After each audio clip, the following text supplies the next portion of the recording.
Hi, I'm Ariane. It is July 1st, and I am doing the Four Nations Readathon again. If you don't know what this is a readathon that takes place every July and January, and your goal is basically to become the Avatar from Avatar: The Last Airbender. So you have to do 10 levels in every nation, plus join some groups and gain some social skills. My plan for July, personally, is to do the last 3 levels in Earth, which is the nation I started at. So I'm at level 8, which is become a government official, and this level has 4 prompts. The prompt that I started with, that I'm working on currently, is to read a book that was a Goodreads winner last year. Now, there's only one book, I think, that was a Goodreads winner last year that I was interested in reading, and that is The House of My Mother, Daughter's Quest for Freedom by Shari Frank. This is a memoir about a woman who was part of, like, this, I forgot how they call it, family style vlogs on YouTube, and her mother was abusive, and how it all ended. And you probably already know this. Like, I remember when this all broke out, and because this was a very big YouTube account. They were called 8 Passengers. I never watched them, but I remember them coming up on my YouTube feed a few times, and maybe I started watching a video and found them creepy, I don't know. But I definitely remember them coming up on my YouTube video a few times. I remember when it was discovered how abusive the family was and how that all went down. But this is really about Shari, who is the eldest daughter's memories. I wouldn't say it's like super well written, but it's not badly written either. Like, Shari is obviously intelligent. So she writes okay. Hey, it's July 2nd, so I actually read all of The House of My Mother by Shari Frank yesterday, and I don't really think I have much to say. Like, okay, yeah, actually I do. I remembered what I wanted to say. So, as I said, the writing wasn't that great. At times, the writing was definitely clunky, but the set, which is funny because apparently, like, someone helped her write this, and the writing was still, like, clunky in places, and I'm talking about, like, repeating the same word in like one sentence after the other in a way that's not good. But I did think the way the book was like paced was good. And I also really appreciate that she didn't tell anyone else's story. She just told her own story. And that was very much a deliberate choice on her part, but it's very much one I appreciate. I was expecting this to be more like Counting the Cost, which, if you don't know, is a memoir by Jill Duggar, whose family was on a reality TV show about having a ton of kids, and they were exploited. But it was very different. There was exploitation in both of these, but the parents of Shari Frank are much, much worse than the Duggars. So it ended up being very different. I did like Counting the Cost better just because the writing in that was actually stellar. So then another prompt for level 8 is your character works for the government. The main character works for the government. And for that I chose Winds of Fury by Mercedes Lackey. So our main character is a herald, which is a person who works for the government, and she also happens to be the heir presumptive, so obviously is the government. But I cannot tell you much about this book, simply because it is the third in the trilogy, which follows. But the trilogy is also like part of a series. Like, this is one of those things where there are different series in the same world, but in this case, you do need to read the series that come before this in order to understand this book. So I cannot tell you much, but I can tell you that I'm not super enjoying it right now. I'm 15% of the way through. And I think the writing has gotten better than the previous 2 books. But there's a lot of stuff that's going on, like, that we're told now that we're just, like, it's randomly inserted, that we weren't, like, events that happened during the second book that our main character didn't know about, and then she got the information in between the second and third book, so we're just, like, it's just, like, inserted randomly. Like, it will be, like, let's say, I mean, obviously not. Let's say, make up a scenario that doesn't happen in this book, so it won't be spoilers, but let's say a important horse was born, okay? So, and she was told that in between the second and third books, and then suddenly in the third book it will be like, oh yeah, and this important horse was born, and that led to this and this. I'm like, what? I just, honestly, this is a reread for me, and when I first read this book, like back when I was like 14 or 15, I thought I skipped books because of this. So that's my update for right now. Okay, it's June 3rd, and I just read Dina's Lucky Penny by Barbara de Robertis, illustrated by Joan Holub and Cynthia Fisher.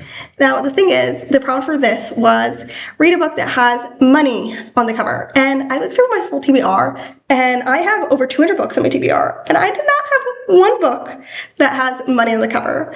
So what I do when I encounter that is I go to the library website and I look up picture books. This time I typed in money because I assume that something will appear with money in the cover. And there were a few books. None of them seemed very interesting. I just chose one that seemed like okay, like I kind of just chose randomly because none of them seemed interesting to me. So Dina's Lucky Penny is about a little girl whose mom is having a birthday, but she doesn't have any money to buy her mom a birthday present. And then she finds a penny. It's about how that penny grows, and it's really meant to teach math skills. Now, the thing is, when I read picture books, the main thing I judge them on is how I would have encountered this as a little kid. Now, the problem is, I have dyscalculia. And this book is very much about addition. And honestly, parts of this book were like, I am much better at math now. I have basic math skills. I recently acquired a number sense, at least partial number sense, like recently as in like a few, like 2-3 weeks ago. And it's crazy. It's amazing. I understand the world better now with the number sense. And still, this book was going too fast for me.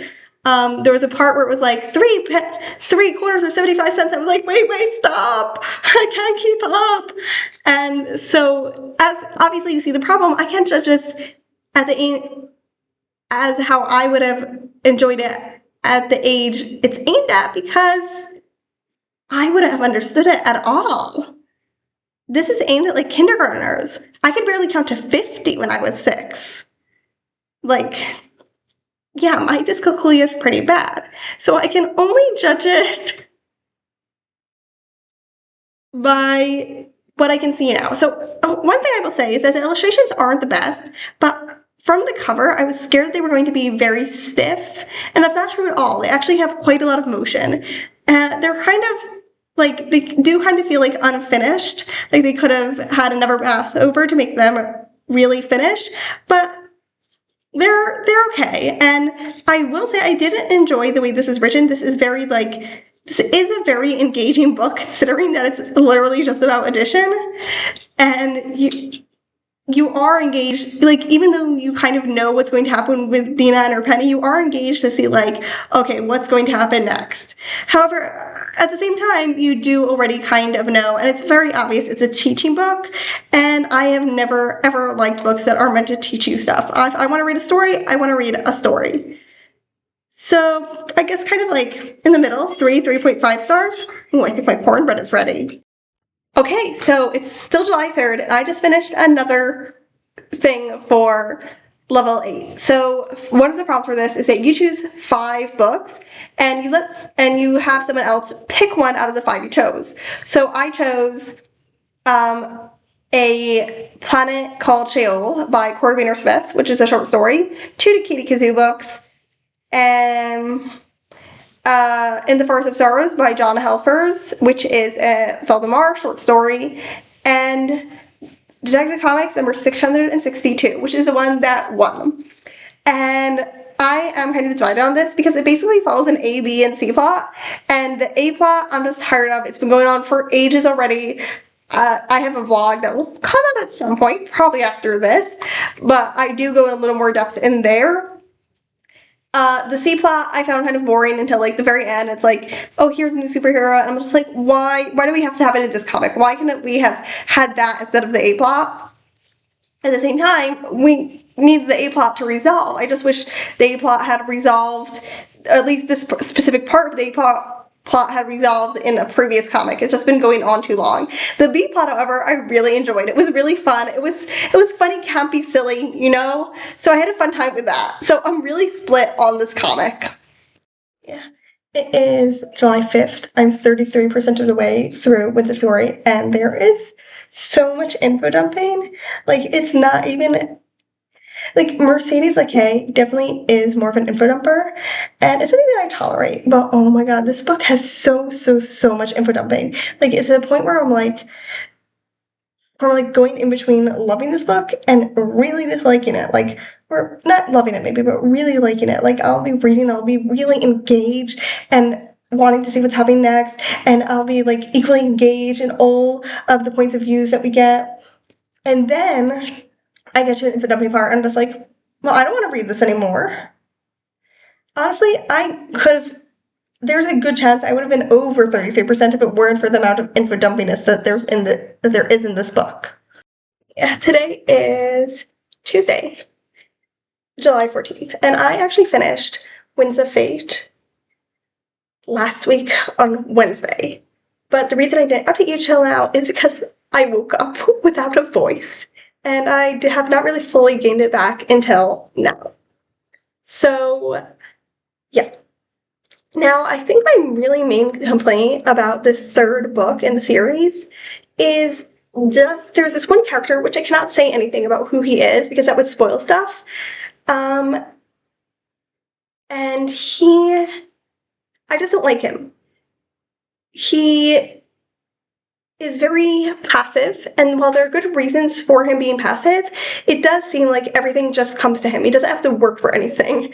This is very ironic because a lot of his parts is also lectures about how you have to work for stuff, which is also annoying me. I don't like being educated in my books, you know? Like, I don't want to hear about lectures about how you have to work for stuff and you can't just expect everything to come to you. So, he really annoyed me. So, I really don't know how I feel about this book overall. Maybe, like, I would give it a 2.5 rating if I gave ratings, because while there were parts I enjoyed and parts I was like reading really fast and really wanted to be in them reading, and even to the point where I was like wanting to pick up the book. This was not a book where I didn't want to pick it up. However, the other parts were just such a big detriment to this book, along with everything else I've mentioned, that I didn't like it. And I do know that this character is in the next series that follows the series, and I read the first one in this, and I remember really liking it, and I don't remember anything about him. So I don't know if I just blocked that part out, like I didn't enjoy those chapters, and I enjoyed the other characters. I love the other character. I absolutely remember loving the other character. So I don't know. I guess we'll see.